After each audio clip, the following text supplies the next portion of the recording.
స్వామి స్వామి స్వామి భద్రాయు, నువ్వు ఆగు భద్రాయు. ప్రభు, మాత, హర హర మహాదేవ, హర హర మహాదేవ. భద్రాయు, మా పరీక్ష ఇక పూర్తయింది. పరీక్ష? మీరిద్దరూ మా యొక్క పరీక్షలో గెలుపొందారు.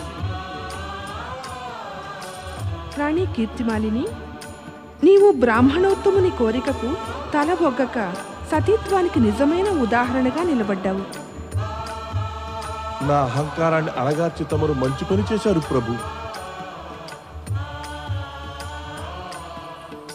మీరు ప్రసాదించిన సిద్ధులతో నాకు కూడా మా తల్లి వలనే అహంకారం పెరిగింది. మాతా సుమతికి తన అహంకార పరిణామంగా దుర్దశ కలిగింది.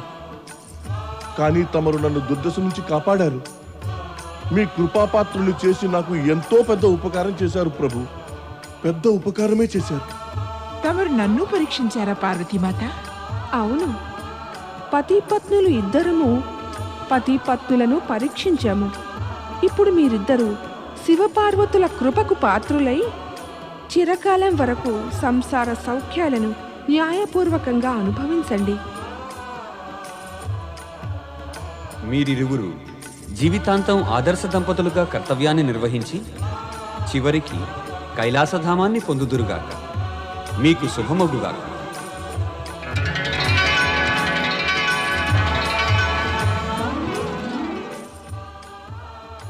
శుభప్రదుడైన శివుడు భద్రాయు కీర్తిమాలిన్యులను ఆశీర్వదించి ధన్యులను చేస్తాడు.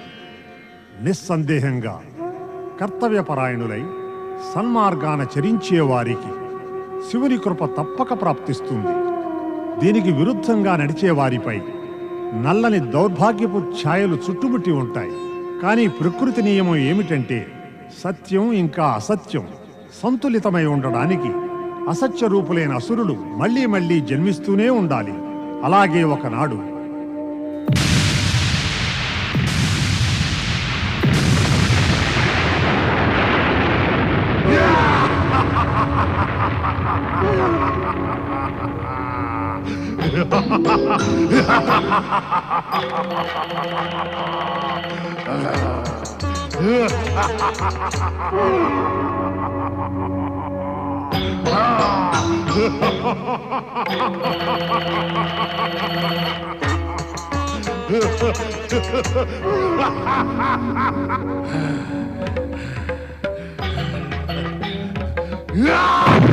వరుణదేవా,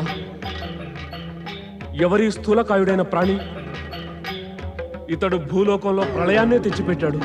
అవును దేవేంద్ర, ఇంతటి విధ్వంసాన్ని మేము మునుపు ఎన్నడూ చూడలేదు. చూడటానికి ఇతడు రాక్షసులాగే కనిపిస్తున్నాడు.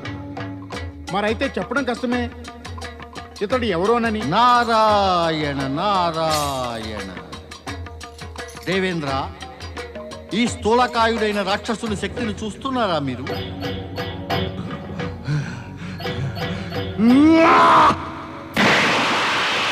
ఎంత శక్తి, ఎంత సాహసం! నారాయణ నారాయణ. ఈ స్థూలకాయుడు భూలోకంలో ప్రళయాన్ని సృష్టిస్తాడు. మరైతే దేవర్షి, ఒక్క మాట చెప్పండి, ఈ రాక్షసుడు ఎవరు? ఎక్కడి నుంచి వచ్చాడు? ఇతని పేరేమిటి? నారాయణ నారాయణ. దేవేంద్ర, ఇప్పుడు నేను కేవలం చెప్పగలిగినదేమంటే ఇతడు రాక్షసుడు. రాక్షసుడు గాక మరెవరూ కాడు. మరి ఇతడు ఎవరో అది కేవలం త్రిమూర్తులే చెప్పగలరు. అయితే మీరు త్రిమూర్తులను అడిగేందుకు రాలేదు. మా భయం ఏమంటే దేవర్షి, ఈ రాక్షసుడు భూలోకాన్ని నష్టభ్రష్టం చేసి స్వర్గంపై ఆక్రమణ తప్పక చేస్తాడని. దేవేంద్ర, నన్ను ఇతని పేరేమిటో త్రిమూర్తులను అడిగి రమ్మని చెబుతున్నారే, ఆ పనిని మీరే స్వయంగా ఎందుకు చేయలేదు? దేవేంద్ర, నేను మీకు సహాయకుడను, శ్రేయోభిలాషిని. కానీ మీ ఆజ్ఞాపాలన చేసే సేవకుడను కాను. ఇక భవిష్యత్తులో నాతో మీరిటువంటి అవమానకరమైన ప్రవర్తన చేసినచో మీరు నా సహాయానికి శుభేచ్ఛకు నీళ్లు వదులుకోవలసినది. నారాయణ నారాయణ. దేవర్షి, దేవర్షి కోపం వచ్చినట్టుంది. ఇప్పుడేమవుతుంది? దేవేంద్ర, క్షమించండి. మీరు దేవర్షితో అలా ప్రవర్తించడం మాత్రం ఉచితం కాదు. అగ్నిదేవ, భయపడినప్పుడు కొన్ని తప్పులు జరుగుతాయి. ఇప్పుడు మాకు మళ్ళీ ఉపదేశాలు ఇవ్వటం మానండి. ఇక మనమే వినాశకారక అసురుడెవరో స్వయంగా తెలుసుకోవాలి.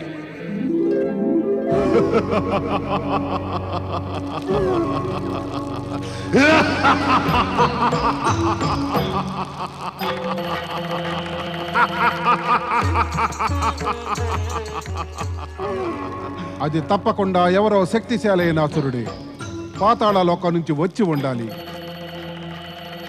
మరి కానీ ఆశ్చర్యంగా ఉంది. జ్ఞాపకం వచ్చింది. వీర దైత్య మహిషాసుర, నీవు వెడుతూ వెడుతూ నీ బీజాన్ని పాతాళ లోకంలో వదిలి వెళ్ళావు. ఈ మహారాక్షసుడు ఎవరో కాదు, నీ పుత్రుడు గజాసురుడే. ఇతడు నీకన్నా అధిక శక్తిశాలిగా కనిపిస్తున్నాడు. ఇప్పుడు ఆసుర జాతి పునరుద్ధరణ తప్పక జరుగుతుంది. నీ యొక్క శక్తివంతుడైన పుత్రుడు గజాసురుడు అసుర జాతి తలెత్తుకు బ్రతికేటట్టు చూస్తాడు. నీవు ధన్యుడవు మహిషాసుర, నీ పుత్రుని రూపంలో నీవు అమరుడవు.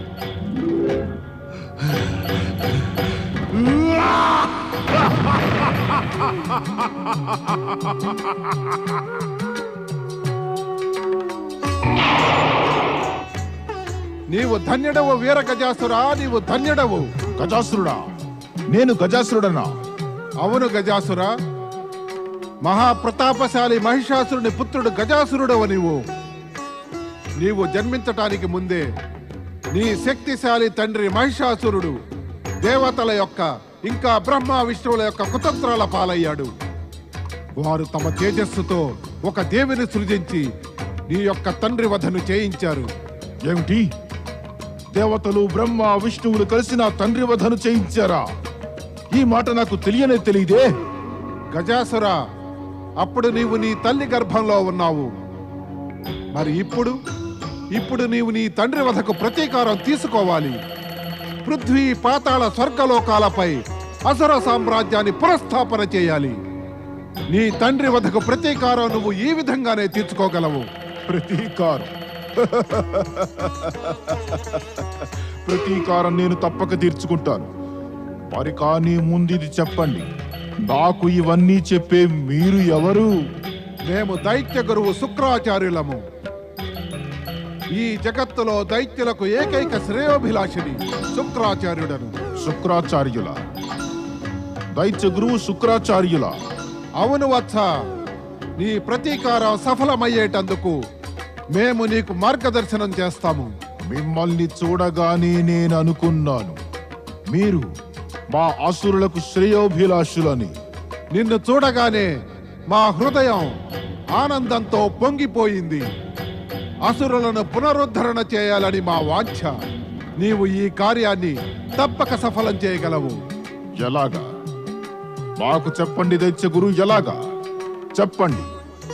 అసురుల పునరుద్ధరణకై నేను చేయవలసిందేమిటి? ముందు నువ్వు నీ ఆకారాన్ని చిన్నదిగా చెయ్యి. చిన్న శరీరంతోనూ మునుపటిలాగానే శక్తి సంపన్నుడిగా ఉంటావు. మా వద్దకు రా, మేము నీకు ఇక ఇప్పుడేమి చేయాలో చెబుతాము.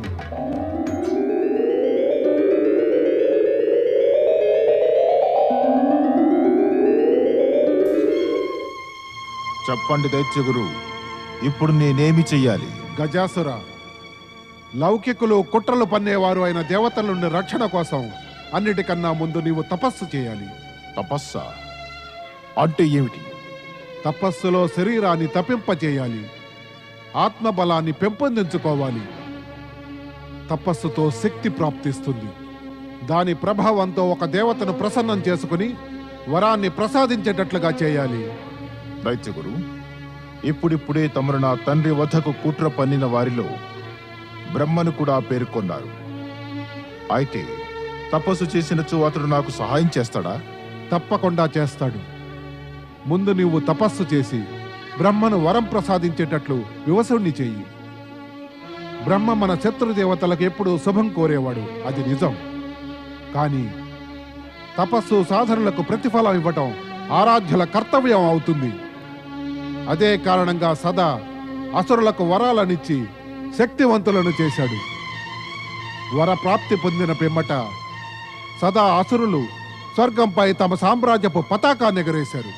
అంటే బ్రహ్మ మనకు శత్రువు కాదు, శ్రేయోభిలాష్ అన్నమాట. అయితే మనం అతని శత్రువుని ఎలా అనగలము దైత్యగురు? శత్రువులను మిత్రులను తెలియటానికి నీకు చాలా సమయం పడుతుంది గజాసుర. ఆ విషయంలో నీవింకా బాలుడవే. నీవింకా చాలా నేర్చుకోవాలి. అలాగే నేర్చుకుంటాను గురుదేవా, మీ వద్దనే నేర్చుకుంటాను. ఇప్పుడు ముందు నీ ఒక ఏకాంత పర్వత శిఖరంపై నిలబడి నీ తపస్సును ప్రారంభించు. ఇక ఎప్పుడు బ్రహ్మ స్వయంగా వచ్చి వరాన్నిస్తాడో అప్పటిదాకా నీవు ఒకే స్థానంలో నిలబడు. అన్నపానాదుల నుండి ధ్యానం మళ్లించు. మనస్సును దృఢం చేసుకుని ఎన్ని కష్టాలొచ్చినా అన్నీ సహిస్తూ ఉండు. కష్టాలను సహించనా? ఎందుకు? వరప్రాప్తి పొందటానికి. వరప్రాప్తి పొందిన పిమ్మట నీవు తపస్సులోని అన్ని కష్టాలు క్షణకాలంలో మర్చిపోగలవు. వరం వల్ల నాకేమి లాభం?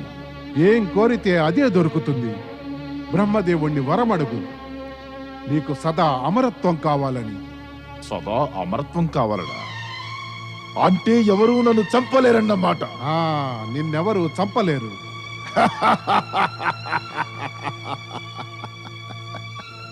మరి కాని అంత మాత్రమే అడిగి ఊరుకోవద్దు. అతనిని అపార బలం, ఇచ్ఛానుసారంగా రూపధారణకు, అసంఖ్యమైన అసురులను ఉత్పన్నం చేయటానికి శక్తిని వరాలుగా అడుగు. ఆగండి గురుదేవా, నన్ను ఒక్కొక్కటే జ్ఞాపకం చేసుకొనియండి. బ్రహ్మ వద్ద నుండి మొదటి వరంగా అడుగుతాను అమరత్వాన్ని. రెండవ వరంగా నీవు అడుగు అపార బలాన్ని. అపార బలం. అపార బలం ఇప్పుడు కూడా నా దగ్గరుంది గురుదేవా. నేను ఈ సమయంలోనే భూలోకాన్నంతా పీకి పారవేయగలను. నీవు భూలోకం కాదు, దేవతలను స్వర్గాన్నించి పీకి పారవేయాలి. అందుకని నీకు అపార బలం ఆవశ్యకం. సరే, అమరత్వం, అపార బలం. మూడవ వరం ఏమి అడగను దైత్యగురు? మూడవ వరంగా అడుగు ఇచ్ఛానుసారంగా రూప పరివర్తన. ఇచ్ఛానుసారంగా రూప పరివర్తనకై వరం. అయితే నేను మీ రూపాన్ని కూడా ధరించగలను. స్వయంగా దైత్య గురువును కాగలను. లేదు లేదు, ఆ అవసరం లేదు. నీవు మా రూపం కాకుండా ఇక ఏ రూపమైనా ధరించవచ్చు. తమ ఆజ్ఞ దైత్య గురు. ఈ 3 వరాలు కాకుండా వేరే ఏదైనా వరం అడగాల? నాలుగవ వరం ఇచ్ఛానుసారంగా అసంఖ్య అసురులను ఉత్పన్నం చేయగల శక్తి. నీవు అసంఖ్య అసురులతో అసుర సేనను ఉత్పన్నం చేస్తావు. నీకది యుద్ధంలో సహాయం చేస్తుంది. అది భలే మంచి మాటే. ఈ 4 వరాలను అడిగిన పిమ్మట అడగడానికి ఇంకా ఏమి మిగిలి ఉంది? నాకు అన్నీ దొరుకుతాయి. అమరత్వం, అపార బలం, ఇచ్ఛానుసారంగా రూప పరివర్తనం, ఇంకా అసురసేనను ఉత్పన్నం చేయగల శక్తి. మేము నీ జ్ఞాపక శక్తికి సంతోషించాము గజాసుర. ఇప్పుడు నీవు తపస్సుకై ప్రయాణమవు. నీకు శుభమగుగాక.